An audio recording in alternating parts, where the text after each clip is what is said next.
This week on Not Another Shooting Show. My butt puckered. Butt puckered. Butt puckered. My butt puckered. The butt pucker.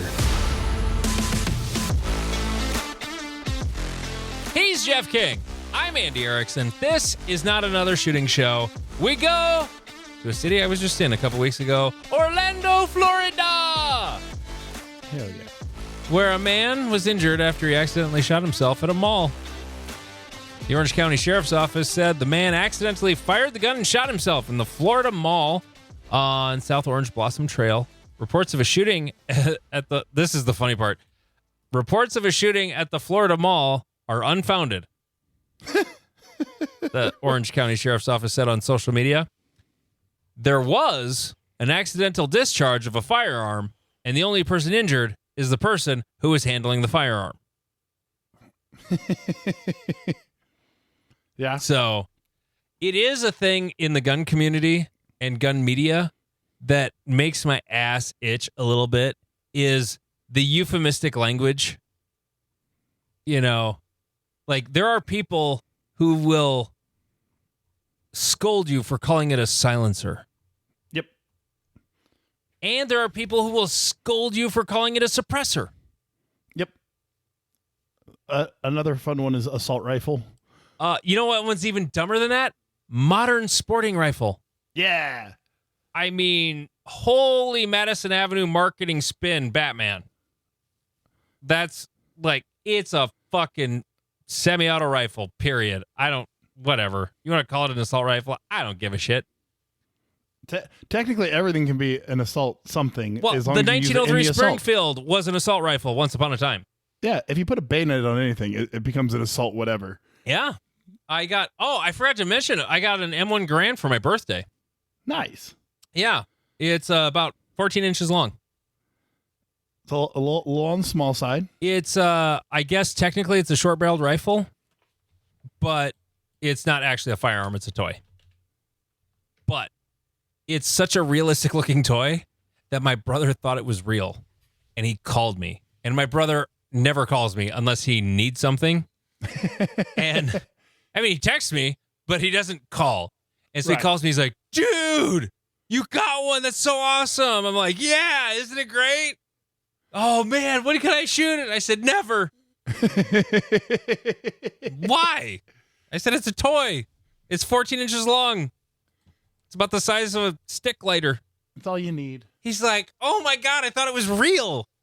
I said, the Phillips head screw in the op rod didn't tip you off? He's not a details guy. But it is a really, like, I got it for my birthday from my wife, my son's idea. It's really neat. I mean, it comes with a clip of little teeny tiny 30-06 cartridges that you can put down in the magazine. The op rod cycles. That's cool. I was trying to put it together the way it actually goes together. Like the trigger group goes in and then the trigger guard folds out to release it and then it folds back in to lock it. That's not how this worked. It actually goes in from the top. So I was mistaken about that. Read the directions, kids. But probably the neatest little detail about it is the sling. Like Wait, is it a sling? like the World War II era military sling with the Wow. two hooks, you know, and the double holes all the way through the leather sling. Yeah. Yeah, it came with like a little micro sling. And just sitting on the little stand it comes with, it looks, I mean, when it's not in scale, it looks like a real M1 Garand. It's really a neat little thing. I don't know what they cost, but probably $20 or something. My wife got it at Scheels. But yeah, they're neat. It was a neat little thing. That's Anyway. fun. Yeah, it's the only M1 you can buy at Scheels because Scheels they don't take trades unless they get it from a distributor or a manufacturer. So What? they wouldn't take well, I don't know if they'd probably take a trade for an M1, maybe. I don't know. But like I was going to trade, my first AR was an Olympic and they're out of business. But Right. when they were still in business, I asked to trade it and they're like, we don't carry that, so you can't trade it. Okay, that's interesting. I could definitely see with ARs not taking like Yeah. Bubba's pieced together Yeah. parts bin build. I did have to. I was prepared to talk them into it when I traded in my old 3-gun rifle because it was an actual factory model made by DPS or DPMS back in the day. It was the 3G1, and it was still on whatever's left of their website. And I said the only thing I changed was the handguard. It was literally JP. I mean, it was a JP handguard that came on this DPMS model, and I just changed the handguard for the lighter one instead of the heavier one. Yep. And it used the same barrel nut, and I said that's literally the only part that's different. Otherwise, it is factory. And they're looking at it, and it's like, yeah, it's and I'm pretty sure one of the employees bought it before it ever hit the shelf because it was a cool rifle, but what the hell was I trading that for? I can't remember. Oh, I got the match 1022 for my son for Steel Challenge is what Nice. I traded that for. Like pretty much even up. I Yeah. don't think I paid the sales tax was the difference. I think I got the trade I got for it was the same as what the rifle cost. It was like $600, so Nice. which I paid $1,000 for it used, so easier than selling it. Yep. You're just renting your guns anyway. Pretty much. Pretty much. Anyway, oh yeah, we're on the next show, not that show. So we were talking about coffee at the end of the last episode, Jeff. This was a thing people had to have been excited about. Jeff, I was very close to an actual history degree, but Jeff is definitely the show historian. And he immediately, when I was talking about coffee and how, light roast has more caffeine than dark roast, he went and found facts on coffee, Jeff. Spill the knowledge. Yes, I am the well actually guy. Well, actually. Actually. So the legend of coffee is way sooner than I thought it was. Yeah, I was guessing like somewhere between 2,000 and 8,000 years ago. Oh yeah, like I was expecting, Roman times before Greek. What I don't know. No, the legendary story is from 9th century Ethiopia, where So AD.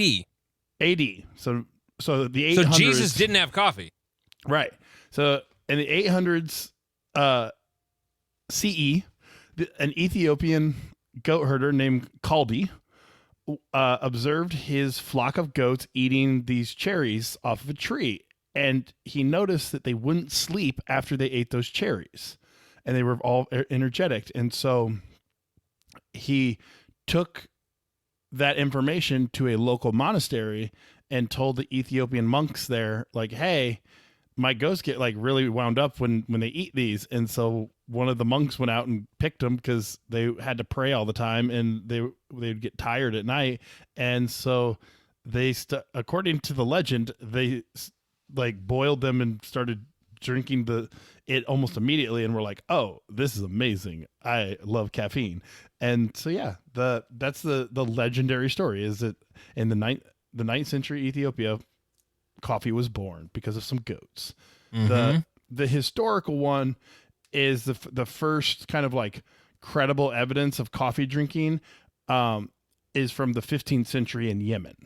So then it spread through the trade routes in the Arabian Sea. But yeah, I could, like, my brain said this was going to be, Romans trading for this, and nope, somehow this was not found until the 800s. Yeah.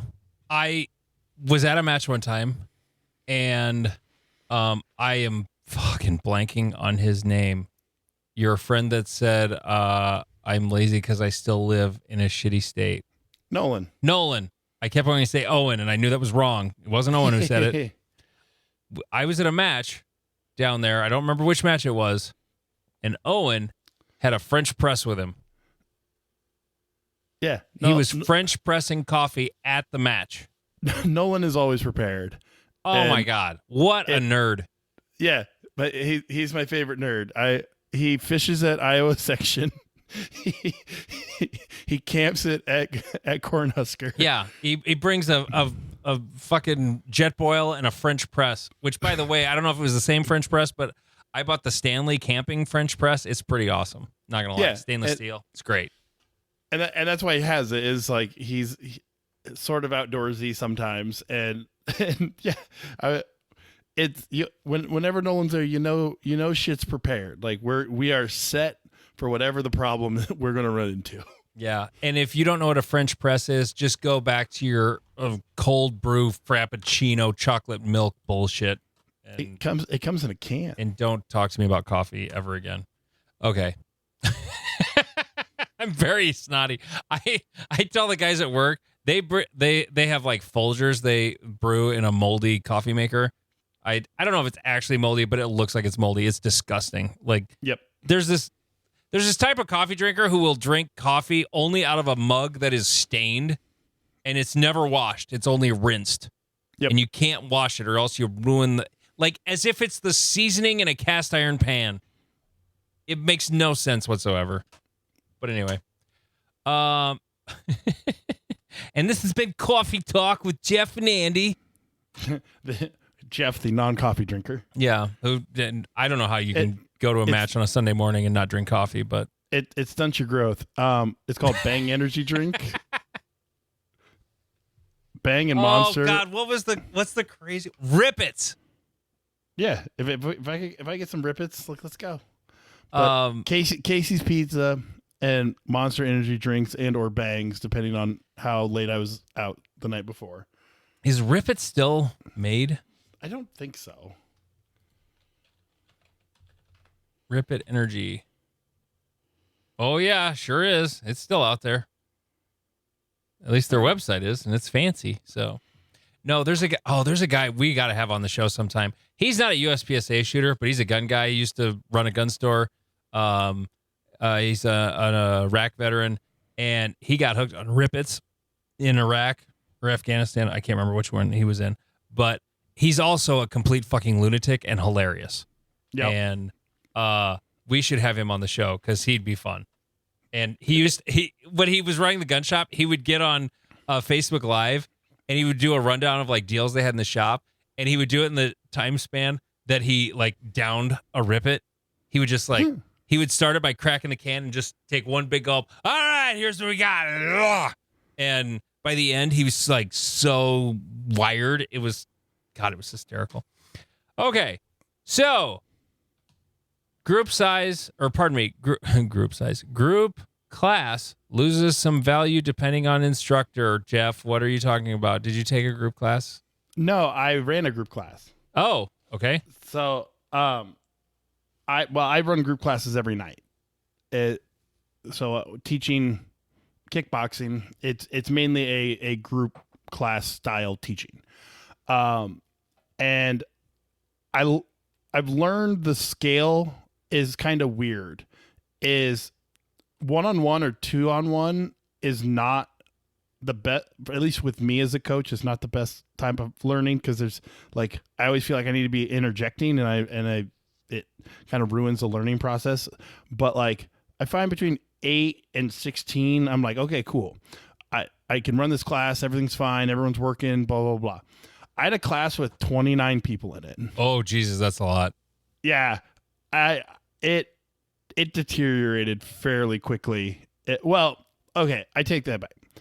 I adapted and overcame the situation, but it was because I was prepared for it, whereas my other coaches have had classes in the 20s before, and they're like, okay, what do we do with all these people? Like, we're not changing our plan at all. And you're like, no, you have to adapt. Yes. Like, whatever your thought pattern was must go out the window. Like, as the first 6 people came in, I'm like, cool, I've got people for class. The next 6 people came in, I'm like, awesome, we're going to have a good sized class. The next 6 people came in, I'm like, oh man, this is going to be a big class. The next 6 people came in, I'm like, ruh-roh, yeah, I'm in danger. I don't have enough people for this. Right. And so luckily for me, I broke it down and I was like, okay, we're just doing boxing. And it was like, hey, experienced guys to my right and experienced guys to my left. And then I was just like, everyone, this is what we start with. Experienced guys, add this little bit to it. And newbies, if you're getting it down, you can add it as well. But like, don't feel pressured. and it worked, but I had to dumb it down to basically like, hey, here's like, if someone punches at your head, block that punch. Like Yeah. that's what we had to dump. I don't want to say dumb it down to, but like we were working on very basic fundamentals. So Ignorance is not dumb. right. And fundamentals are Fundamental. right. They're the are- basics that everybody needs to work on in everything all the time. Right. But they're, I always joke as a coach, I feel like I always have to be putting out an appetizer sampler just to like, keep everybody interested because Yeah. because if it'd be like if someone showed up to a class, like a shooting class and was like, all right, we're doing doubles for an hour. I'll check back in on you. And you're like, the fuck did I just pay for? Yeah. Like, but within the shooting world, you notice it with instructors who try to fill their classes too much. The last time I took Ben's class, we actually had so there's two there. Okay, so there's a lot of elements to this. Was I there the last time you took it? No, Okay. because Wanzik was also teaching. Okay. So the quality of a group class can be dependent on who's taking it, the instructor, and if there's two instructors, the relationship between them and like their teaching styles. And I witness the cacophony of bullshit. Because I've taken Ben's class 3 or 4 times. And when I took it, I took it with the tryhard. So one time I was there, it was like me, Nick Walden, Lane, I think John Anderson was there. There was like a half a dozen M's and GMs. I can't remember if Cody was there, but anyways. And that class was like great, just fantastic. Ben was the only instructor. Joel was acting as his camera guy. It's probably one of the ones that's on Ben's YouTube. Yeah. Great class. And I even had a dude from Colorado came out to Omaha and actually did the class with us. And he messaged me like a year later and he goes, bro, I don't know what the energy was at your club, but I just took Ben's class again and it sucked. And I was like, what? And he's like, I was with a bunch of C and B class guys, like a kind of hobbyist getting into it, people. It wasn't the same. And I was like, oh, that's interesting. And, maybe Ben's changed as an instructor. I don't know. But, Or having a bad day. or having a bad day. Or just the range was the a energy of every clusterfuck. group is not the same. Right. And if he was in Omaha with a bunch of people he knew versus another range but full of strangers, like Right. I'm not trying to defend him. I'm just saying what happens. No, 100%. There's a bunch of different pieces of this. This is why I say there's so lot many of different factors. variables. Like the range could have been a clusterfuck, whereas ENGC, he's done it 100 times or he's done it a dozen times. Joel's on the board, like the place is basically set up for him to do a class. It works out almost perfect. But it reminds me that like the quality of the work you can get done, especially in a group, is very dependent on the group that you are with. And so when Ben and Wanzik taught the class, they expanded the role. I think it went from like 12 to 18 that they allowed in or something like that. And it was a clusterfuck. Like at one point, Ben like yelled at Wanzik because Wanzik is a very analytical, very like he wants to talk about every nut and bolt and the minutia of every piece of it. And so when you screw the screw, you turn it to the right to make it go in. And if you Right. want to remove the screw, you turn it to the left. correct. And whereas Ben has kind of a like, hey, here's the task. Let's start doing the task. Okay, we've done the task. Good, let's go do the next task. And it's good work. He will correct you. He will get information out there. But like, I didn't feel like they melded well together. And I like at one point, like Wanzik was trying to run guys through the stage, and he wasn't able to run like 4 dudes through the stage because Ben needed to move on to the next drill or something, and so they got into conflict, and it was like, oh, okay, this is this is weird, because when I've taken it with just Ben before, we've never had any type of, clashing. Like, Ben has a way at least at the time I took his classes, he had a way he did stuff, and it's down to a science. Yeah, And I would never want to take a 2-instructor class. If there's like a main and an assistant, that's one thing. But like, if it's going to be like, hey, you're going to do this and you're going to do that, like, this sounds like we're just putting more butts in seats, Yep. I have now I've done some classes that are like that for like pistol skills. Like I'll do a class called Pistol Skills, and it's basically just like hitting stuff, concealed carriers, just getting more accurate and faster, and it's all basics. It's like the basic marksmanship shit that we do is basically what it all is. But like with my permit classes, where it's mostly classroom and it's only 100 rounds of live fire, the only limiting thing in that class is the range, because every one of these people has to shoot, and the shooting portion takes usually about 30, 40 minutes. More like, okay, I wish it took 30 minutes. It takes 45. Yep. But when I'm at the indoor range, I have 10 lanes. So that means if I have 20 people, then 10 of them have to stand around and wait, which is fine. It's winter in South Dakota, so, it's like, oh, we'll hang out for 45 minutes before we shoot. But I went through a phase where I would get a lot of no-shows. My classes were all full, but I would get all these no-shows. So I started overfilling the classes. I would sell, instead of 20 spots, I would sell 24 spots. And then that would sell out. And sometimes they all showed up. Yep. Usually not. Usually I didn't have more than 1 or 2 extra. But so then I'm like, okay, what do I do with the extras? Do I stay even later?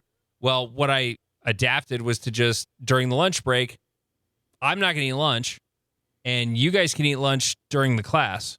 And usually it would be somebody, I know one time I was at 1 extra, and it was a guy I shot USPSA with. So he showed up with 10 SIG P320 mags already loaded with 10 rounds each, because each string is 10 rounds in my class. And we literally knocked it out in 10 minutes. Right. Because there was not... You were going through the motions at that point. Essentially, yeah. I did coach a little bit, but it was also still when I was doing more of a qualification than instruction.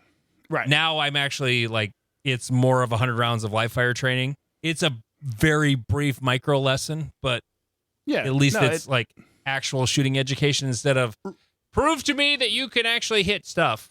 Right. But yeah, and so for those of you who are like searching for instructors, like, pay attention to class size, pay attention to who they allow in class, because it'll sometimes say on the sheet, they'll be like, oh, you need to prove a qualification, whether you took to take pistol 2, you got to take pistol 1, or must show active duty military police or like competition shooter. And you're like, okay. They also call it gatekeeping. Yes, that's the official term for it. And if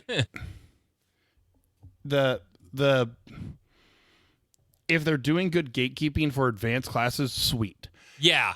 If it is open enrollment night shooting, no, just no. Like, be very cautious and understand like the number of instructors, because I watch a lot of like Joel's videos, and or his shit pops through my feed because he posts so often that him and this guy are teaching, and then him and this guy are teaching, him and this guy are teaching. I'm like, how do you guys build like a chemistry? Because going back to my gym, I teach by myself. I always teach by myself. My other coaches it's kind of turned into like an intermediate class, but there's between 2 and 3 coaches there at any time.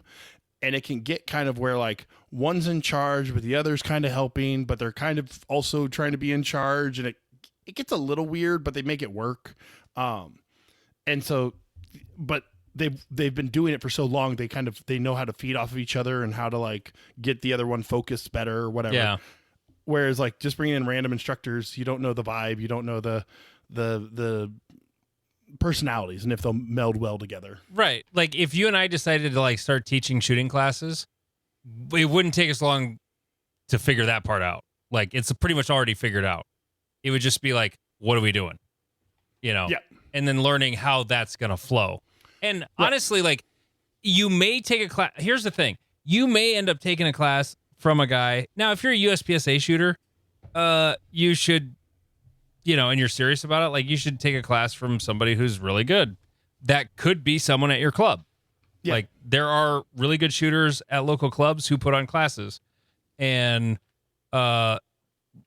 they'd be fine to take one from. If you're a GM and you're looking to continue leveling up, then you need to go look for something else.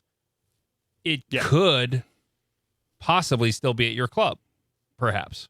But, but it's less likely. Yeah, I don't remember where I was going with that, but I do know I want to say patreon.com/notanothershootingshow. Just $3.57 a month. And you will get all of the rest of this episode, which will include Jeff talking shit on 3-gun again. Oh, yeah.